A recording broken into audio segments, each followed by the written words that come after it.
you wanted the best, you've got the best podcast. The hottest podcast in the world. The Chris Voss Show, the preeminent podcast with guests so smart you may experience serious brain bleed. The CEOs, authors, thought leaders, visionaries, and motivators. Get ready. Strap yourself in. Keep your hands, arms, and legs inside the vehicle at all times, because you're about to go on a monster education roller coaster with your brain. Now, here's your host, Chris Voss. I'm Voss here from thechrisvossshow.com. Well, ladies and gentlemen, there are latest things that makes official. Welcome to thechrisvossshow.com. We've been recording podcasts for 16 years, going on 17 years, over 2,200 episodes now, and we're just going to keep making more. You know, this is a good time to put your arm around that friend and say, hey, you need to download the Chris Voss Show podcast and subscribe on iTunes and all those great places. Go to goodreads.com/Chris Voss, linkedin.com/Chris Voss, Chris Voss 1 on the TikTok, and all those crazy places on the interwebs. Today we had an amazing young lady on the show today. We're going to be talking to her about her newest book. It came out April 10th, 2024.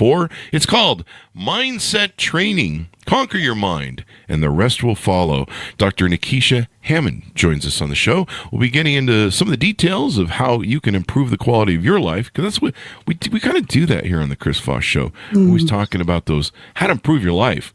People, you know, some people write me and they go, damn it, Chris, why you always got to be talking about how to improve my life? How can I ruin it? That's a different podcast. So, different podcast. I think that's a Joe Rogan podcast. Excuse me. Sorry.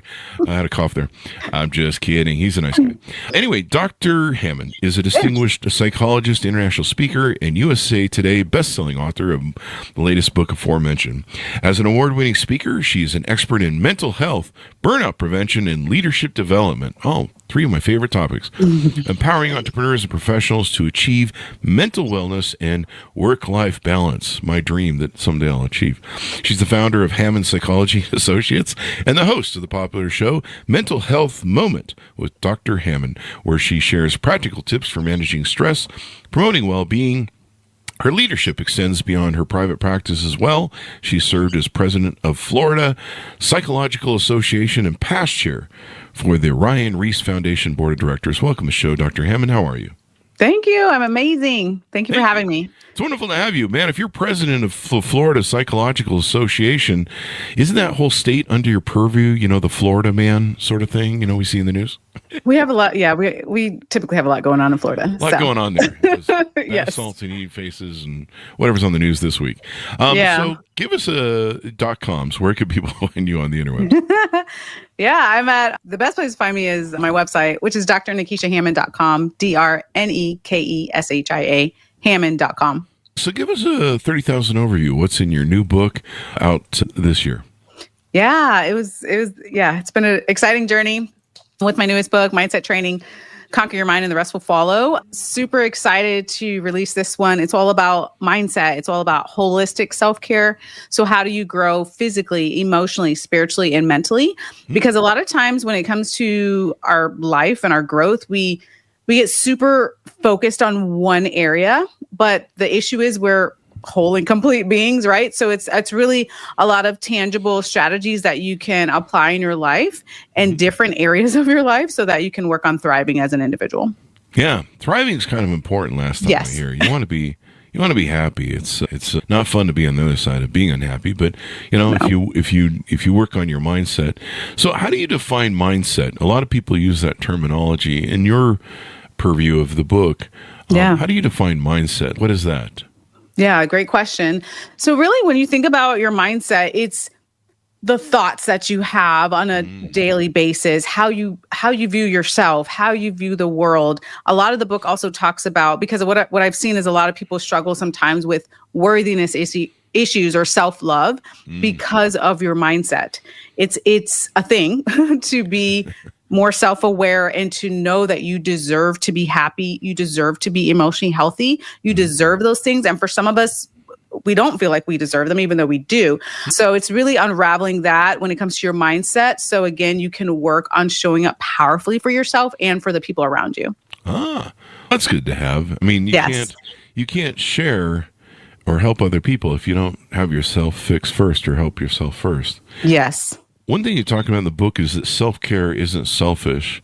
I know, people who, my mother does, not really hospice care, but my sister's in a care center for MS and dementia. And so she's a caretaker. That's the word I was seeking. Yeah. I've done caretaker with my dogs in hospice care with cancer.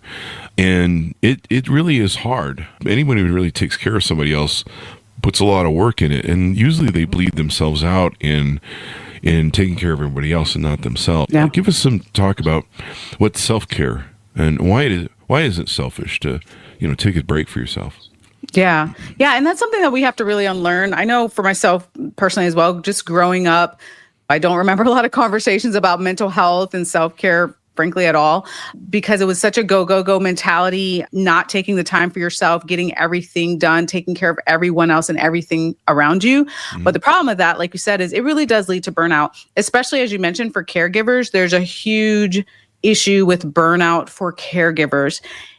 Yes, you can still take care of other people. Very important. Of course, a lot of us have different responsibilities, whether it's our kids or our parents or whomever it is around us. But also you have to make yourself your number one priority. You have to focus on your mental health. You have to focus on your emotional wellness, which is going to make you a better caretaker for the people around you. That is literally what happens. But it's hard sometimes because our brain wants to go, let's put all our energy into helping whomever it is and neglect ourselves. But that doesn't work because that leads to burnout. Definitely. And what made you want to write the book? Was there a proponent or something that happened or some sort of inertia that made you go, I need to write a book on this? Yes. COVID-19 pandemic. Yeah. When the world turned upside down, global pandemic, my speaker team at the time we were getting a lot of calls for like, how do we deal with all this stress? Like companies and organizations were like, people are stressed out, understandably. At that time, everyone, of course, was leaving the workplace and going into a home setting and remote work, which was stressful at the time. And we had a lot that we were dealing with in 2020. And then I start to think to myself as a writer, I'm like, okay, I was already getting these types of calls. And I'm like, what is it? How can I help, right? How can I help more? I love writing books. And I'm like, what does it boil down to? What do we all need to really address? And to me, as a psychologist, maybe slightly biased, it's like our mindsets. Like we really have to work on our mindsets. And I personally had some things happen in 2020 as well that if I didn't have the mindset I had, it would have been a lot more difficult than it already was. So it's a matter of how do we really strengthen our mindset so we can get through not just a global pandemic, of course, but just get through the ups and downs that life brings to us. We got a lot of great books that came out of the pandemic. Yeah. It really did. It spawned, everyone sat down and said, I guess we're stuck at home. We're going to write some books. Yeah. And it gave a lot of space for that. Talk to us about some of I think you have 4 books. Is that correct? Yeah. Talk to us about some of the other books you have written. Yeah. So a couple of my other books actually dealt with children's mental health. So I wear a lot of hats. So one of the things that I do, I'm still in my private practice that I've had now for almost 16 years. And it was about how do you help kids to be emotionally healthy. One of my books was about how do you help children with ADHD. So a lot of children's mental health as well. Children and teens are definitely my heart and my passion as well. And then, of course, this current book is a little bit broader for mindset work and helping a lot of organizations and corporations that I work with as well with leadership development and how to be strong leaders and also have the self-care that you need to be productive as well.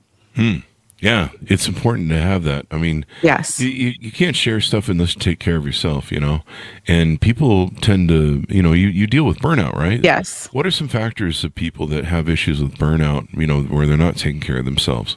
How can they identify if I'm burning out? Yeah, it's really, when it comes to burnout, burnout affects people in different ways, but some huge common signs, if you will, of burnout is when you're just at the point where you're like, I don't feel like going to work. I don't feel like doing the work I need to do. I no longer am excited about the leisure activities that I'm involved with. Sometimes it affects your appetite, your sleep. There's all these different areas where you just really feel shut down. And sometimes it's physically you are shut down, or emotionally and mentally you're done. There's so much fatigue that's there. But the good news, which is why I love this work, is that burnout is absolutely preventable when we put the right things into place. So instead of waiting to the point where we're falling apart, we're so distressed and we're so overwhelmed, we can work on taking care of ourselves and putting into place a preventative plan so that we don't get to that point of burnout. Yeah. You know, knowing that you burn out and taking time out. I mean, that's one thing entrepreneurs really suffer from. Oh yeah. Taking time out for themselves. Yes. I found I needed to start taking little getaways on the weekend. Usually, yeah. You know, I avoid the holiday getaways because, you know, you spend half it stuck in traffic, usually on a plane or on a car. And so I try and take my holidays at different times. But I found, you know, sometimes just getting, you know, maybe doing a stay vacation, just going up into the canyons where there's maybe an Airbnb and staying overnight there, you know, something to get me out of my four walls and you know, into a different frame of mind and get me out of the box, if you will. And I find that really is helpful, and it can kind of break it up, you know, like why burn yourself out all year long? You're like, I'm just going to take 1 week vacation or 2 weeks, you know, whatever the thing is, once a year. And if I could just get there and not have a heart attack by then. And I'm like, no, just break it up into pieces, or you know, take more breaks. And I think people have a hard time, especially if you're one of those burnout ADHD type people, you know, entrepreneurs. You feel kind of guilty or shame to take time off, right? Yeah. You kind of feel a little bit like, oh, I'm not being a good mother if I maybe take care of myself and eat first, you know, and spend a little private time with myself to, you know, just I've been watching these TikTok videos. It's kind of funny. They've been doing these TikTok videos where it's usually couples, and they're like, no judging or something. It's some sort of thing where we listen and we don't judge, and they're telling each other their secrets of their relationship, which is really interesting, actually, because you're like, holy shit. But one of the common things that I hear them say is they go into the bathroom and spend time there, not really to go in the bathroom. They're going in the bathroom to just kind of decompress, get away from the craziness of the kids in the home and the partner, and just kind of have some me time. Yeah. And it was funny that they were all admitting that's like a secret they all do, and they all kind of know they were doing it. So like it wasn't any sort of dirty secret, cheating or anything. But you know, I think people need that. They need absolutely downtime, and it should be absolutely. Okay. It shouldn't be shameful. And maybe you shouldn't have to go in the bathroom to do it. Maybe there should be like, hey, if you want to go to the Starbucks and, you know, go sit there with your laptop and take a break, I got the kids covered, you know, that sort of thing. Exactly. People have weird. It's a real thing though. I would say that's one of the number one feelings that I've heard that people have as well, guilt. Yeah. Which again, it goes back to your mindset though, because if you feel like I am doing something wrong by taking the time for me, like you said, going up the street to the Starbucks. I love, anyways, not to plug Starbucks, but that's my little treat sometimes. Yeah. Like it takes a minute, have my tea from Starbucks, but taking those moments, even like sometimes we don't have time, and that's fine, especially as busy entrepreneurs or corporate or wherever it is that you're working. You may not have the time to take a week-long vacation, but you don't need to always take the week-long vacation for self-care. Yeah. Self-care is things as simple as, I always say, take a minute a day, the 60 seconds. If it has to be you taking yourself to the bathroom to get away from the hecticness of work or at home life, like that counts too. Take your minute, take your 60 seconds for you. And over time, you train your brain, and it really adds up.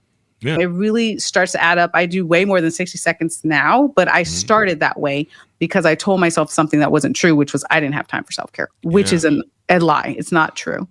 The other thing I found that worked really well for me was in the mornings trying to stay in a peace mode, especially during the summer. I'll get my coffee, I'll go sit out in the sun, and it's kind of like a multifaceted thing. So I go out there, soak up some vitamin D, start my circadian rhythms, play with my dogs. They love when I go in the yard with them.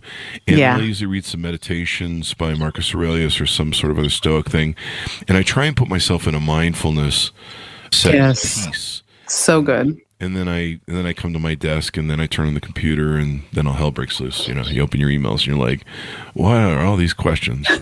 And it fires and stuff. So you're just like, okay. But you feel a whole lot more prepared for the day. Yes. Mentally. Yes. And that's something I changed too a couple years ago, because I was very guilty like you. I don't know if you used to do this, but I used to wake up and literally 30 seconds after I woke up, I was on my cell phone. Like I was checking an email or I was looking at something, and I was like, and then it dawned on me. I was like, this is ridiculous. Like I cannot start my day like this. So yeah, a couple years back, the same thing. I'm like, okay, I do not hit the cell phone until I've done my gratitude practice. I'm doing my devotional. I'm doing my deep breathing. Like I need to start the day in a calmer mindset before I get to the emails and the 400 things that I need to be doing. And it is life-changing to change your morning routine. It really is. And you mentioned the gratitude stuff. I mean, yes, having that, gratitude sort of moment. Yes. I do that in the mornings, and then usually I'm just grateful to get some coffee. Nothing wrong with that. Yeah. This is the most wonderful coffee in the world. I'm a bear in the morning. People will die if they bother me for the first 5 hours. 5 hours. Half a day, something like that. Don't mess with me before I haven't had my coffee. But, I remember I had a girlfriend once, and she was a morning person. I'm not a morning person. And she would, as soon as she woke up, she would be bouncing out of that bed and going. Me, I'm roll back and forth a while, snooze, and crawl out of bed like a zombie crawling out of a grave. Sort of thing, I am not the morning person, but I remember she was just buzzing, but she could never enjoy a quiet, peaceful moment. Like on Saturday, I'd be like, let's lay in bed, on Saturday and watch some TV and cuddle and, just kind of, it's Saturday or, even Sunday. And she couldn't do it. Like she was just, and I'm like, you're 5 kids with you, you're going to have a really hard time. But she was one of those people who was always like, my kids will never act like that when she sees other kids in the store. And I'm like, shit, I can't marry you because your kids will be like that. Anybody who says their kids won't be like that, there's a curse, I think, that gets invoked at that point. Is that true? Yeah. Different when you become a parent, for sure. Let's get into some of the services that you offer and things you do on your website. I see you do some speaking, you've got your podcast, and other work that you do. Yeah, for sure. So spend my time really in 3 places. Like I said, mentioned before, I own Hammond Psychology Associates. So I'm at the practice a part of the time doing psychological evaluations. The other part of the time I'm traveling, either doing different types of work in the community or speaking at different corporations and organizations about burnout prevention. Mm-hmm. And then the other part of my time I spend as a writer, writing books. I'm not ready to say the title yet, but I'm going to be releasing another book here shortly, probably next month. Yeah, that's how I spend a lot of my time, in addition to, yes, the mental health moment with Dr. Hammond as well. So you even have a shop. People can buy some shirts. Keep growing. Yes. Keep going. Keep growing. Yes, that's my motto in life. Yeah. Definitely my motto in life. That's one way to continue getting up in the morning. I got to keep going and keep growing. Because if you don't keep growing and going, the universe kind of has a place they find for you, and it's in a cemetery. Yeah, might as well just what's that old line? Do not go into the good night lightly, something like that. I'm not a poet, folks. I think you know that after 60 years. I see some free self-care resources you have on your website. Tell us about some of that. Yeah. So I put together also some digital toolkits when it comes to self-care for parents, or there's a teacher's guide, there's information about ADHD, depression, anxiety. So just different toolkits, because a lot of times I found working in the public education space that I work in, that there's so much heartache and pain that can be prevented if only people had the information, it's difficult for us being in the mental health field sometimes, because we're trying our best to just get out as much information as we can. So one of my gifts to the community is I put together some digital toolkits that are free on my website as well. Awesome. Tips to manage depression for youth, tips to manage anxiety for youth. I'm still waiting for my dad to come back with the milk from the store. Let's see. No, I'm just teasing, but that's a joke. Gaming joke. Gaming jokes are now callback on the Chris Voss Show. Parent self-care toolkit. That's probably really important. You know, I mean, one thing I always hear from moms is, and I think we were guilty of doing this to our mom, it was like, mom, mom, mom, mom, mom, mom, mom. I've heard moms, I go in the bathroom and they've got their fingers on the door, they're banging on the door. I can't get a moment to myself. Yeah. My girlfriend's the same way. This is the same thing. I don't know what that means. Anyway, let's see. Self-care tips for teachers. That's a big deal. My mom was a teacher for 20 years. Nice. And my sister. And that was hard. That's a lot of hard work. And it is. They were doubling her class sizes all the time. Wow. It was like, I think they doubled their classes so big they couldn't fit them in the room. I don't know. That's just a joke. Tips to manage ADHD for youth. I might want to pick that one up. Yeah. I had my ADHD down, and then with old age, everything kind of slowed down. So I got it under control. And then I started testosterone treatment therapy, replacement therapy a year ago. And man, it all came back.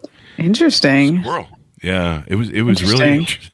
I had all that anxiety, all that ADHD down. I was like, calm and wow. I just don't really give a shit because I'm old and I don't care anymore. And then the testosterone kicked in and it's back.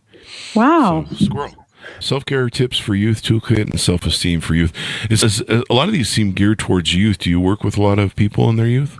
Yeah. So when I'm at the practice, I do work with youth. I work with all ages, but also youth. When I do evaluations for ADHD, learning disabilities, depression, anxiety, those types of evaluations. So yeah, for sure. Mm-hmm. Yeah. Learning disabilities. You ever been on Twitter? There's a whole client base there you can tap. Social media is an interesting place. Do you think social media is making people more depressive? We're talking about youth, and I know a lot of them, especially young girls, are getting depressed. They see the Instagram and some of these. They see some of this fakeness about all of social media. There's influencers are fake. There's so fake. Filters that make every woman look like a supermodel. Yes. And they get a lot of, body dysmorphia and stuff like that. So for sure. What do you think about some of that stuff? Is it? Yeah. And actually there's been many studies about how it affects youth. Mm-hmm. It's hard because I love social media a lot. I think there's a lot of good that we can do, especially, like right now, right? Like spreading information. I love it for that purpose, positive information and reputable information. But the downside, of course, especially for teens, like you said, is that comparison effect where they are on there. They are like, everybody's perfect. Everyone has millions of dollars. Everyone's an influencer, which we know is not true. Everyone has a perfect life.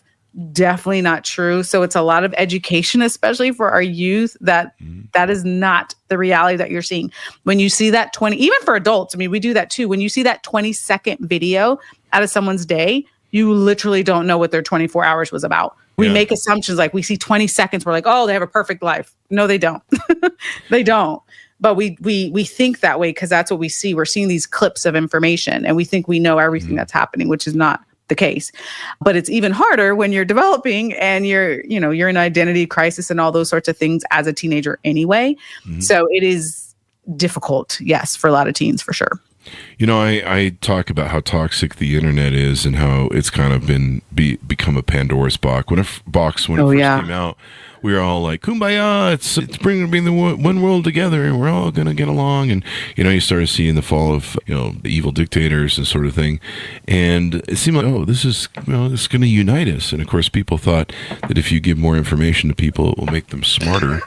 And instead, all the village idiots moved out of the town square and found their friends. Yeah, it's scary. Some of the comments are very scary. Very scary. And I, as an older person, I've been on YouTube for about 20 years, so I'm used to be calling, all sorts of names and everything else. But at least I get paid for it. Thanks. Okay. They're like, you're fat. I'm like, oh, wow. Thank you. You're a prophet. How did you foresee that I'm fat and tell me something I don't already know? And my scale tells me every morning. It actually does say that you're fat. It does not. It's one of those. It's an Alexa. It does not. It's an Alexa-based thing. She has issues with me, but it even screams in pain. It's you're stepping on. No, it doesn't. And I'm like, you're a scale. No, it doesn't. I'm just going to do a stand-up bit here on scales, I guess. But someone pointed out to me about a month or two ago, and it kind of hit me like a freight train. And they're like, Chris, you talk about some of the issues that people have on social media and depression and, all these things. But imagine if you're a young boy or young girl. Oh, yeah. And you don't have any sort of callous. No. You're not used to people, throwing ugly at you. And you're not used to, all the things that are out there. I mean, you got people spewing hate on so many different levels and variations. And I'm like, geez, I never really thought about that. I mean, that can really fuck you up. I mean, you and I are likely come of the age where, back then you didn't have social media. No. You were lucky if you get somebody, you leave a voice. I remember when voicemail came around, it was the thing. Yeah. It's like, you have voicemail now. I mean, back then you just call people and you get a busy signal. You're like, oh, yeah, I'll call them back. And, so a lot of technology's changed, but we were able to grow up and develop our esteem and our egos without all that crap. And so I can't imagine just growing up in that world, but that's why our Generation X was the greatest generation. Anyway, I just want to point that out. So any of your thoughts on any of that I just was rambling? Yeah, no, it's a real thing, like you said, and you're absolutely right. It is unfortunate when it comes to cyberbullying, for example. It's 24/7, right? Mm-hmm. So a lot of kids, which I highly don't recommend as an aside, sleep with cell phones in their room. They're on their phone half the night or throughout the night. People are, like you said, spewing the hate. It's so much to take in. You have, hopefully, they're also focusing on school and, other things that are important to them. But in addition to that, there's this extra added layer of the cyberbullying, which is a huge issue as you're trying to develop and understand who you are as a person and your sense of self. So all of that is a lot to deal with, which is why it's important. And I'm a huge advocate for mentors and the community. It's not necessarily just the people in their households, but it's also the community. We have to rally together as a community and help our youth and make sure that we're advocating for them, because it is a different world that they're living in. Like you said, when for us, it was school. Maybe someone said something mean, you went home, that's it. No, It's not like that anymore. It's 24/7. They have their phones. They have the internet. Yeah, it's 24/7. You could settle down on the playground. That's what you would do. You'd be like, you call me what? Maybe there needs to be a virtual punch in the face you can do to people. No, we don't advocate violence. No, we just do the jokes. The jokes. See a psychologist if you need help there. No violence. So as we go out, give people your .coms, tell people where they can reach out to you and find out more about utilizing your services, ordering books, et cetera, et cetera. Yeah. So the best place is my website. It's drnekeshiahammond.com, DRNEKESHIA, Hammond.com. Thank you very much, Doc, for coming to the show. We really appreciate it. Hey, does this look infected? No, I'm just kidding. That's my favorite doctor joke. I do it parties. No. If I bump into doctors out in the wild or at parties or something, I'll be like, hey, can I show you some? I think it's infected. And they look at me like, are you serious? Like now? I'm at a party. No. I'm just kidding. No. This is my favorite doctor joke. Anyway, thank you for coming to the show. We really appreciate it. Thank you. Thank you so much for having me. And thanks a lot for tuning in. Go to goodreads.com/Chris Voss, LinkedIn.com/Chris Voss, Chris Voss, one of the TikTokity, and all those crazy places on the internet. And thanks to LaShawn Huntley. My apologies if I pronounced that wrong. Thanks for sharing this important information. We certainly appreciate the comment. Thanks for tuning in. Be good to each other. Stay safe. We'll see you next time.